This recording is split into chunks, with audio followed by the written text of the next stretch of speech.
Hello Virgo friends, Happy New Year, Happy January 2026. This is Annie Botticelli with your astrology horoscope forecast report to help you know how this new year may affect Virgos and what you can best do with the energies.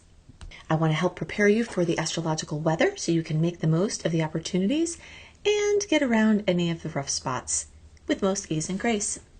I'm going to be giving you a lot of dates this month. You may want to write them down. If you're not in a place to write them down, then you can always go in another window right now to anniehelpsyou.com and pick up your free Sweet and Salty January 2026 star report, where I will give you the dates of all the ones I'm going to talk about here, plus my complete list, so that you know what you're in for and a written overview of the month. Okay, so we are really exciting stuff here with all of this Earth energy. Mercury, Juno, Venus, the Sun, Mars, Estrella, Vesta, all in fellow Earth sign, making wonderful aspects for Virgo. Oh, and by the way, this is for you if Virgo is your sun sign, your moon sign, your rising sign, or any other placement that you're listening for Virgo. What we're going to talk about here is part of your astrological picture. Okay, so if you are a late degree Virgo friend, so birthdays like September 15th through the rest of the sign, or 23 degree Virgo placements through the rest of the sign, I suggest you additionally listen to my Libra report because your very late degree friends will benefit from both readings. But either way, all of the Virgo placements will have very exciting connections with all of these planets in Capricorn because they're all going to make great aspects for your Virgo placements. And they are also all going to make great aspects with Saturn and Neptune. So we're going to layer in all of this story and take it here piece by piece.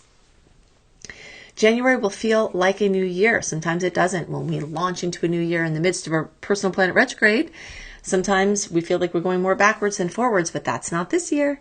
This year, not only are we free from personal planet retrogrades from December 17th through February 12th, but also we've got all of this Earth energy that's bringing commitment and loyalty and strategy and organization and getting the year started out right, cleaning up any messes from the excessive party Sagittarius season, and getting everything started in a really great way.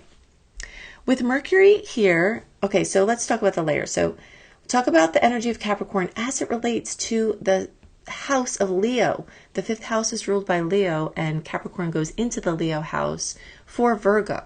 So this is your house of creativity. This is the spark of true love and romance as it leads all the way up to possibly conception and child rearing, or leads up to expansion of the romantic relationship, or gives you inspiration to create other things, things that you make, things that you sing or dance, or, just the way that you express yourself. I always think about sunflowers when I think of the sun, and whenever, okay, this doesn't look exactly like a sunflower, but whatever makes you feel like your cells are stretching towards the sky with joy and upliftment, I liken that to Leo energy because that is what makes you shine. The sun rules Leo. And so this is a very powerfully passionate time for Virgos and a very creatively prolific time for Virgos. Very exciting. So some things you may expect.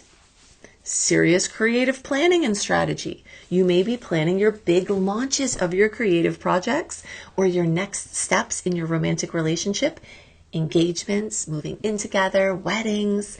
This month is great for all of it. You may be practically thinking about your creative projects, how you can monetize them, how you can get yourself to have more structured creative expression so that you can have more output. You can use this energy to outline your creative projects in your plan, to plan things out for your family and your kids for the year, to get a really good organizational system. You can bring discipline to your artistic pursuits. Juno here is going to bring topics of commitment up. Venus may also do the same thing. Clarifying romantic expectations. Choosing relationships that respect your value. All of these are things that you will be able to use this energy for, and you may find it naturally coming up. There could be a commitment to relationships that strengthens, or a reevaluation of those commitments. You may be reassessing what you want in the form of the things that you like or what brings you pleasure. And this also may be a time, if you've overdone pleasure, where maybe it's gotten to a point of addiction. You can use all of this Capricorn energy to get everything straightened out and kind of get more balance back into those arenas. Venus here can bring money to your creative outlets. It can also bring romance. So if you are single and looking for love, this is a very, very, very good time for you to find it. Online dating, someone, trying to set you up in a date, of course, always follow your intuition. If something feels like a no-go, you've got to let that trump anything else. But if it feels good and you're looking, this could be an amazing time to start dating or to go deeper into the relationships that you're already in. With the sun there, this focus on passion projects will be very strong. This month, you may do a bucket list thing. You may travel somewhere or do something you've always wanted to do. If you do want to bring your work out into the world, publishing, writing, athleticism, art, anything that you do, this is a fantastic launch month. And we'll get to this a little more later, but the dates around the 17th through the 22nd have even more promise here. But there's great energy the whole entire month. The sun here also may help you lead with your talent, to be brave, to shine, to put yourself out there. And Mars is going to give you initiative and get you fired up and get you ready to launch and put energy behind what lights you up. So it's very exciting. Now, I also want to start to mention, as we continue to talk about what these layers look like, that these nice aspects that the Capricorn placements are going to move and make a 60-degree angle with Saturn and then Neptune. This will happen mostly between the 17th and the 22nd. But you'll start really feeling it the 14th through around the 25th. So all the things we're talking about are not just the first light of true love and romance. It's also deepening into deeper relationships. And it also can be any relationship: work, business, clients, neighbors, friends, family. There's something that's going on with adding structure and a system and discipline where either your relationships are helping you, or you're helping your relationships, or you're collaborating. And all of these beautiful aspects are amazing for collaboration. The first half of the month, we can actually divide some of the energetics this month into the first half and the second half. The first half of the month actually has most of the salty aspects, the ones where the stars are not really speaking the same language, or they're in a little bit of conflict. A lot of those points come from these Capricorn planets moving along and making oppositions with Jupiter. So a lot of those going on this month. And a lot of that is in the first half of the month. So what this really means is to be very careful with what you commit to. It is a time for commitment, and it is a time for moving forward and for discipline, but you could overcommit. So as you're moving through this commitment process, the Capricorn energies might get you feeling really serious and really getting down to the brass knuckles. But with Jupiter here and all of these oppositions, you could overdo. And the biggest type of overdoing might be losing this balance between your inner world and your outer world, or your home and your work, or your family and your job, or your family and your personal pursuits, or your groups and your teams and your friendships and your personal things. So you'll notice there's this push and pull between those arenas, and Jupiter is going to make it a little bit more difficult to try to not overdo and not overcommit. So just be aware of that, because you will be feeling ready, really, really, really ready, but just be discerning with the commitments that you make and make sure that you can carry those through into the long term. And you've got fantastic energy for the long term this month. If you follow my tidal analogies, the tides are going out from December 17th through February 12th. So everything you put out into the world can go further and wider, because the tides will carry them further, since we don't have any personal planet retrogrades or their shadow periods. Even though we're not in a retrograde, you may find yourself finishing old projects to make room for new ones and to actually launch them. You may find a return to abandoned projects, and you may want to clean up patterns within your with your children or within your romantic space. And there's a lot of deepening of the relationship bonds. So you really can build dreams with reliable partners, collaborate creatively, and blend intuition with commitment. And that's very much what this Pisces energy mixing with this, so the water energy mixing with the earthy energy, is finding that balance between logic and ethereal, intuition, mundane, and there is a beautiful angle here, and they make a beautiful angle for you. So that's going to be easier to do this month. Now, back on the topic of the 11th house, where Jupiter is transiting from June 2025 through almost July 2026. Jupiter is seeking to expand your friendship circles, to deepen your friendships, to make your social networks wider, to make your online presence bigger, and to help you feel like you're more part of something, that you belong, that you're committed in something greater than yourself. And it may be taking your personal creative projects and bringing them to a bigger audience. You may be leading a group, or you may be part of a group. And the first week of the month, this full moon, super moon, at 13 degrees of Cancer, is going to bring fullness, completion, fruition, drama, first of all, to Cancer, which is home and family and housing and real estate. If you're trying to buy or sell a house or move, a lot of great energy for that, especially in that first week, because building up, like even before New Year's up until this third, you'll feel it. You'll get moony. You'll get, maybe not be able to sleep. And it could be something really exciting because, again, this water energy goes well with earth, like a wonderful family trip, really memorable time with people close to you, or some good news with housing or real estate. But full moons always have that chance to be dramatic and be points of conflict, and we can't see everything going on in your personal chart of how this may be affecting your other placements.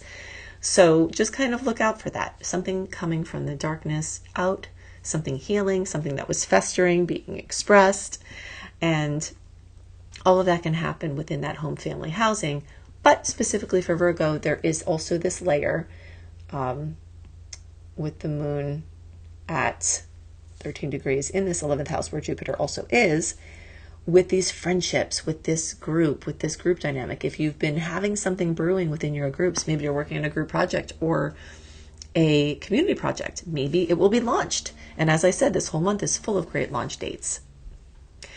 Something that you may find yourself doing is releasing outdated friendships during this time, joining new circles that align with the path that you're on, having a great networking experience, strengthening meaningful alliances, and just overall blending your energies with a bigger picture. Okay, so as the month progresses, these Capricorn placements will move into Aquarius and flood your house of health and healing and wellness. So you may find this month you're really ready to make commitments to your health and wellness, to your stress management, to getting diagnostics, to starting new supplements or, exercise or diets, or getting your checkups or new practitioners. And again, that commitment can come here. But things having to do with animals or pets, as the month progresses and all of this Aquarius energy deepens, this also piggybacks off this 11th house energy, because Aquarius rules the 11th house. So this story of you within the group is going to continue, not just that first week of the month, but as the month progresses as well. A meeting of the minds, I always like to call the Aquarius energies, and a lot of social opportunities in person and online. Possibly a widening of your social circles, social media, launches for internet-based things. All of that are really, really great at this time. Also, as the month progresses, we are getting deeper into now the beginning of eclipse season.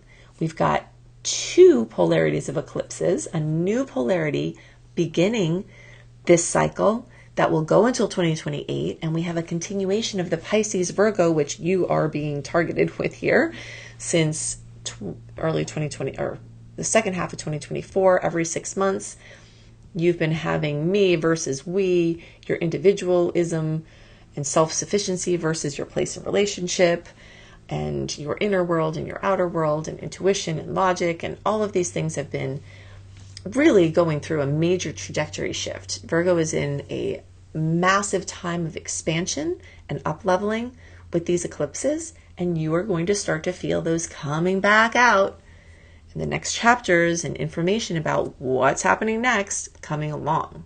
Now, while the eclipses aren't until February and March, we're talking about it in January because 4 to 6 and sometimes even 8 weeks before the actual eclipses, we feel and see the manifestations beginning. I always like to liken it to a boiling pot.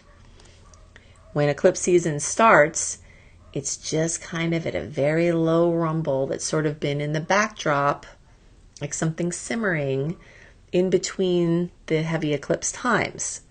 And then as the season comes, the heat gets turned up and the bubbling gets more loud and more wild until like full-fledged season, February and March, and it's bubbling over and steaming all over the place. So, that's what it kind of feels like. So you're feeling those bubbles starting to form through information, through the feeling that something's coming, but you don't know what it is, through little teasers of what may happen, but with no certainty or direction. But at least as information comes in for now through the 12th of February, all this month through the 12th of February, it'll be easier to do something with the information that comes. But do remember, if it's eclipse related, it's not done giving information yet. And you may start to question decisions that you made as you get into February and March, because we will go into that internal reflection time of the retrograde. So, this is a very strong time to take important actions, and also know that changes are afoot.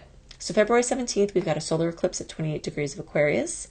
This is the first in the cycle lasting until 2028 of Aquarius and Leo, activating the 6th and 12th houses for Pisces, which the 6th and 12th houses also relate to the Virgo and Pisces signs.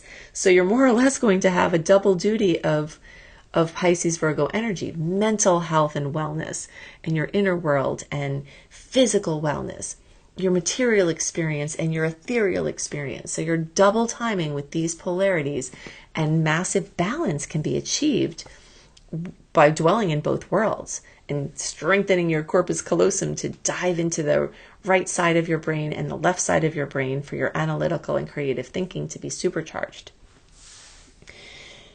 If you remember back to early 2017 through early 2019, that's the last time this Aquarius-Leo eclipse cycle happened.